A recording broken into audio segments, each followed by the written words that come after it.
오늘 두 번째 날인데요. 첫 번째 순서로 이재관 더불어민주당 천안을 예비 후보를 모시겠습니다. 출연 순서는 사전에 예약된 순서대로 진행하고 있음을 말씀드리겠습니다. 이재관 예비후보님 어서 오십시오.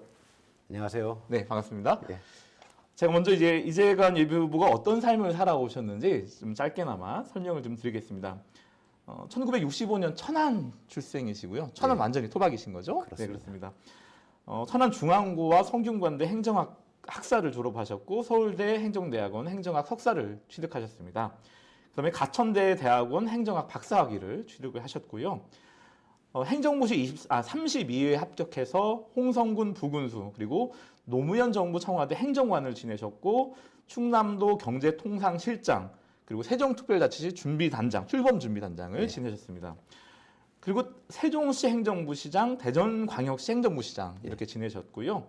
마지막으로는 소청심사위원회 위원장 차관급을 지내시고 거의 33년 정도의 공직생활을 마무리를 하셨습니다. 여기까지 맞으시는 거죠? 예. 네, 그렇습니다. 그러고 보니까 이제 충청권 4개 시도 중에 충북은 제외하고 충남에서만 행정부지사를 못 하셨고 나머지는 다 하셨군요. 그래 실질적으로 충남에서 또 근무를 했죠. 그 근무를 하셨죠. 실장, 그 경제통장 실장까지 하셨으니까요. 그렇군요. 예, 이제 본격적인 질문을 좀 시작을 하겠는데요. 먼저 출마의 변과 각오 한 말씀 부탁드리겠습니다. 예, 안녕하십니까. 존경하는 천안 시민 여러분, 더불어민주당 영입인재 16호 이재관입니다. 천안시 국회의원 예비 후보로 준비하고 있습니다. 지방은 소멸 위기에 직면하고 있습니다. 그런데 국토의 11.8%의 인구가 50% 이상인 수도권을 더 키우겠다고 합니다. 현 정부의 이러한 수도권 가속화 정책으로 인해서 오히려 지방 불교역 문제는 그 도를 넘어서 아주 심각한 수준입니다. 이런 위기 상황에서 천안의 현실은 어떻습니까? 천안은 경제, 문화, 복지, 교통 어느 것 하나 기대에 만족스러운 어떤 그런 상황이 못 됩니다. 그리고 종축장 이전 부지에 대한 국가 산단 조성이라든지 천안 외곽순환도로 건설 문제, 또 공공기관 이전 문제, 이러한 현안들이 아주 산적해 있습니다. 저는 지난 30여 년간 국가 그 중앙부처와 또 지방자치단체 현장에서 근무한 그런 지방행정 전문가입니다. 현장의 문제를 어떻게 해결해야 될지 그 문제에 대해서 가장 잘 알고 있는, 또 그것을 해결하기 위해서 앞장설 수 있는 준비된 일꾼입니다. 천안 발전과 국가 경쟁력을 향상시키기 위해서 제가 앞장설 수 있도록 그런 마음으로 출마를 하게 되었습니다. 네, 그러시군요. 좀 전에 소개에서도 말씀드렸다시피 대전시, 세종시 행정부시장 그리고 차관급인 소청심사위원장까지 지내셨습니다. 33년 동안 공직자로 계시면서 이것만큼은 나 아니었으면 어려웠을 것이다. 이런 어떤 사업이라 될 수 있고 정책이 될 수 있을 텐데 이런 성과가 있으면 좀 자신 있게 좀 말씀 부탁드리겠습니다. 예, 기억나는 몇 가지가 있는데 그 2011년 세종시 출범 준비단장 때의 일입니다. 세종시는 그 당시에 이명박 정부 때였거든요. 그런데 이명박 정부는 이 세종시 출범에 대해서 사실은 그렇게 호의적이지 못했습니다. 기억하시겠지만은 세종시에 대해서 당초 이명박 정부는 경제 중심 도시로 추진을 했었습니다. 그런데 여러 과정을 거쳐서 다시 행정 중심 복합 도시로 조성하는 걸로 그 성격이 정의가 되면서 세종시에 대해서 사실은 그렇게 달갑게 생각하지 않았습니다.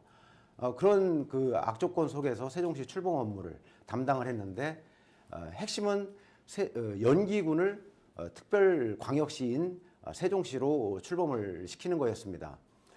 세종시 출범준비단의 일 중에 한 가지가 행정구역을 조정하고 행정구역에 대한 동명칭을 부여하는 그런 일이었었습니다. 세종시의 어떤 그 성격에 맞게끔 저는 동명칭을 가급적이면 순수 한글 이름으로 이름을 좀 명칭을 부여해 보려고 노력을 했었고요.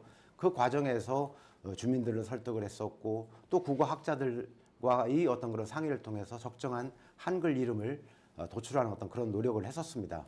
지금 현재 세종시에 가시게 되면은 아름동, 다정동, 보람동, 어진동 이런 한솔동과 같은 아름다운 한글 이름을 접할 수 있습니다. 저는 지금도 그걸 보면은 아주 뿌듯합니다. 이러한 혁신적인 접근을 통해서 당시 세종시 출범 환경이 어려움에도 불구하고 2012년 7월 1일 세종시를 정상적으로 성공적으로 출범하는 그 역할을 했다는 부분이 저는 기억에 많이 남습니다. 그 다른 방송에서 이거 뭐 돌발 질문인데요. 다른 방송에서 말씀 들어보니까 이명박 정부 당시 청와대 어떤 보고도 제대로 안 받았다 이런 얘기 잠깐 하셨던 것 같은데 어떻습니까? 사실이 그렇습니다. 그 당시에 세종시를 출범시키는 일이 국가에서 차지하는 그 역할이 비중이 상당히 컸거든요. 그래서 진행 상황이라든지 또 어떤 협조를 구하기 위해서 청와대에 보고를 해야 되는 그런 부분이었었는데 시간이 그렇게 그 확보하는 것이 녹록지가 않았었습니다. 그런 것들이 사실은 청와대에서 세종시에 대한 그 당시에 어떤 그 정치적인 그 생각을 읽을 수 있는 대목이었다고 생각을 합니다. 네, 그러시군요. 그 좀 전에 그 본인 소개하시면서 말씀을 좀 하셨는데요. 민주당 영입 인재 16호로 이제 발탁이 됐는데요. 또 한편으로 이번에 주인공이 되기도 했고 또 기존 주자들의 반발을 또 사기도 했습니다. 결과적으로 이제 3인 경선에서 이겨서 본선에 진출하게 됐는데요. 어떻게 보면 그 과정에서 어떤 일이 있었는지 과연 영입 인재에 대한 제안이라든가 이런 어떤 숨겨진 이야기들에 대해서 궁금한 분들이 많을 텐데 혹시 뭐 오늘 이 자리를 통해서 좀 자신 있게 어떤 일들이 있었다 좀 말씀해 주시면 안 될까요? 예. 저도 그런 말씀을 많이 듣죠. 그렇지만 제가 해명할 수 있는 어떤 그런 대목이 있고 또 중앙당 차원에서 결정되고 진행된 부분이기 때문에 저 또한 답답한 어떤 그런 심정 속에서 진행된 부분들이 많습니다. 여러분은 아마 1월 15일경으로 기억이 됩니다. 그 당시에 천안을 지역에 대해서 전략 선거 지역으로 지정이 됩니다. 전략 선거 지역으로 지정되었다는 것은 그 어떤 사고 지역이라든지 이런 지역을 그 요건에 해당되는 지역을 지정을 하고 그 다음에 그 공천의 그 경선에 후보자를 선정하는 그런 과정들을 중앙당 차원에서 관리하겠다라고 하는 그런 하나의 어떤 방침을 천명하는 거였거든요.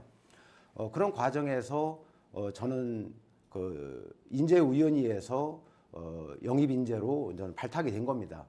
그런데 영입 인재라고 하는 부분이 외부 인사를 그 영입하는 경우도 있지만 내부 인사를 발탁하는 그런 경우도 있습니다. 저 같은 경우에는 내부 인사를 발탁한 어떤 그런 케이스에 해당이 됩니다. 그리고 그 이후에 그렇게 되면은 거기에 그 사람들 중에서 전략 공천을 할 것이냐 아니면 전략 경선을 할 것이냐 이 또한 중앙당에서 결정을 하는 것이고 마찬가지로 지금 현재 영입 인재가 20여 명 정도가 됐는데 어떤 지역은 전략 공천을 한 경우도 있고 어떤 지역은 전략 경선을 한 지역도 있습니다. 그렇지만 천안을 지역은 전략 경선의 방식으로 선택을 해서 3인 경선에 의해서 지난 이틀 전에 3인 경선 체제에 의해서 제가 최종 후보로 선정이 된 것입니다. 네, 그러시군요. 그 민주당을 비롯한 야권 주자들이 지금 이제 정권 심판론, 윤석열 정부 심판론을 강하게 주장을 하고 있는데요. 과연 현 정부의 실정은 무엇이라고 생각하는지 궁금합니다. 다들 저뿐만 아니라 한마디로 말씀드리면 불통일 겁니다. 언론과의 불통, 또 그 국민과의 불통, 또 야당과의 어떤 그 불통 이렇게 얘기할 수 있거든요. 말씀드릴 수 있을 것 같습니다. 지금 대통령께서 2년 연속 그 연도 기자회견을 패싱을 했습니다. 특히 올해 그 김건희 여사 명품백 수수 의혹이 있을 때 그 부분에 대한 국민적인 여론은 10명 중에 7명이 직접 사과를 하고 또 해명을 해야 된다라는 어떤 그런 그 속에서 실질적인 대응은 어땠습니까? 대통령실은 사전 녹화된 그 대담 프로로 대신을 했고 그 프로에서도 사과는커녕 그 어느 곳 하나 그 속 시원한 답을 들을 수가 없었습니다. 한번 또 여러분 기억나시죠? 국정 기조를 바꿔야 된다라고 말한 국회의원이 사지가 들려서 퇴장을 당하는 그런 현상이 있었고요. 또 국가 R&D 예산을 회복해야 된다라고 하는 순수한 그 과학도의 그 절규를 입을 틀어막고 그 퇴장을 시키고 또 경찰서까지 조사를 받게 하는 참 이런 어처구니 없는 일들이 벌어지고 있거든요. 이러한 불통 속에서 과연 민생, 경제에 관련된 올바른 정책이 나올 수가 있을 것인가? 그 결과는 뻔한 것이죠. 그것이 지금 현재 IMF 때보다 더 힘들다라고 하는 하나의 어떤 경제 현실을 반영하고 있는 것이 아닌가 생각이 됩니다. 네, 그러시군요. 네, 여기서 잠깐 굿모닝 충청 오픈 스튜디오의 하이라이트라 할 수 있는 솔직 토크 시간을 잠깐 갖도록 하겠습니다. 예, 지금 뭐 이 코너는 뭐 누구도 피해갈 수 없는 코너인데요. 사전에 전혀 상의되지 않은 질문지가 여기 있습니다. 그래서 총 3가지를 뽑아서 주시는데 하나 먼저 뽑아주시면 제가 읽어드리고 질문에 대해서 답변해 주시면 됩니다. 걱정되는데요. 네네.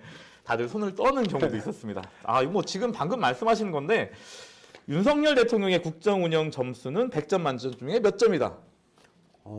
시험 점수의 과락 점수가 기준이 40점입니다. 아, 그렇습니다. 저는 아무리 후하게 준다 하더라도 40점 이상은 못 줍니다. 그러시군요. 예. 예. 예. 다음 질문 뽑아주시죠. 네, 감사합니다. 긴장되시죠? 아, 예. 이것도 어떻게 보면 굉장히 중요한 질문일 수 있는데요. 내가 속한 당의 뜻과 지역구 주민들 대다수의 입장이 정면 대치될 경우 탈당까지 고려할 수 있다. 너무 무거운 질문일 수 있는데요. 그렇죠. 유권자 입장에서 잘 말씀하셔야 될 것 같습니다. 예, 맞습니다. 그런데 유권자분들이 왜 그런 생각을 하셨을까라고 하는 것을 이해를 하고 또 당의 입장이 정당의 어떤 그 입장이 옳은 것이라고 한다면은 그 부분은 그 유권자들을 이해시키고 설득하는 노력이 필요할 것이고 또 당의 입장이 그것은 옳지 못하다라고 한다면 오히려 당을 이해시키고 설득하는 노력이 있어야 될 것이지 탈당을 먼저 생각하는 것은 저는 적정한 접근은 아니라고 생각을 합니다. 네, 그러시군요. 예, 마지막 하나 더 뽑아주시죠. 3개 한 게 아니었었나요? 예. 예, 마지막 질문입니다. 아, 예. 이제 한동훈 이제 국민의힘 소속이니까요. 이재명 더불어민주당 대표가 내일 당장 대선에서 한동훈과 이재명이 내일 당장 대선에 맞붙는다면 어떤 결과가 있을까요? 국민 여러분의 선택은 저는 명확할 거라고 생각합니다. 이재명 대표, 저는 지방행정 전문가로 이 자리에 섰습니다. 지방의 현실, 또 국민의 현실, 어떤 현장의 문제를 가장 잘 알고 있는 이재명 대표를 선택할 거로 저는 확신합니다. 네, 그렇습니다. 굉장히 너무 노멀한 질문들을 뽑으셔가지고 생각 같아서 하나 더 뽑으시라고 말씀드리고 싶은 것 같은데 싶을 것 같은데 시간 관계상 넘어가도록 하겠습니다. 지금 여러분들은 이재관 더불어민주당 천안을 예비 후보와 만나고 계십니다. 이제 본격적인 질문 다시 시작하겠습니다. 그 천안을 같은 경우에는 대표적인 도농 복합 도시입니다. 물론 뭐 나머지 선거가 마찬가지긴 하겠지만요. 그래서 어떻게 보면 천안을에 대한 고민들, 과제들 이런 것들이 많을 것 같은데요. 예. 후보님께서 생각하실 때 이런 과제들이 있고 그것에 대한 해법은 무엇인지 말씀 부탁드리겠습니다. 모든 자치단체의 공통의 문제라고 생각하는데 경제 문제거든요. 어떻게 해야 시민들이 편하게 또 풍족하게 살 수 있을 것인가. 천안은 대학교가 많습니다. 인근 아산 지역까지 했을 때 13개의 대학들이 있습니다. 우수한 인재들이 있는 거죠.